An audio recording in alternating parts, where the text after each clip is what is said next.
When working with bills of materials in SOLIDWORKS Manage, there's a new flyout panel giving direct access to component information to streamline the reviewing and editing of bills of materials.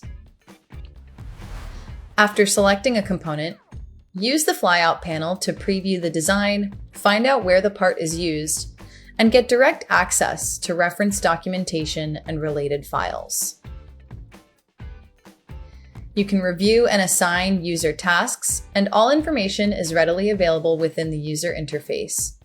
Editing the bill of materials and adding new components is effortless with the embedded search tool. This great new user interface facilitates more productive and effective bills of materials management and saves time by making sure engineers have the information they need at their fingertips.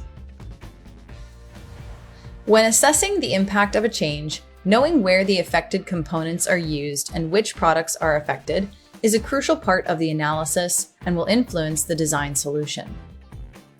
In 2026, the existing Show All Parents Where Used view has been improved with additional options, including the ability to show the immediate parents and top-level parents only.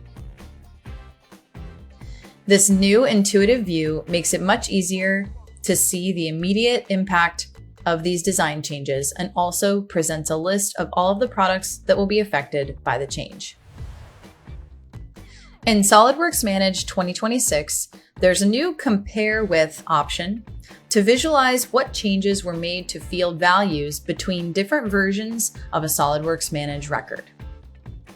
In this example, the component was originally a manufactured part, and now it's a purchased part. This is much easier to see what was changed.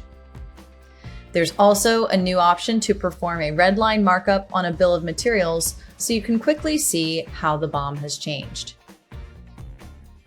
These great new compare tools are now available in the SOLIDWORKS Manage web client as well as the desktop client, so they can be utilized by an even wider SOLIDWORKS Manage audience.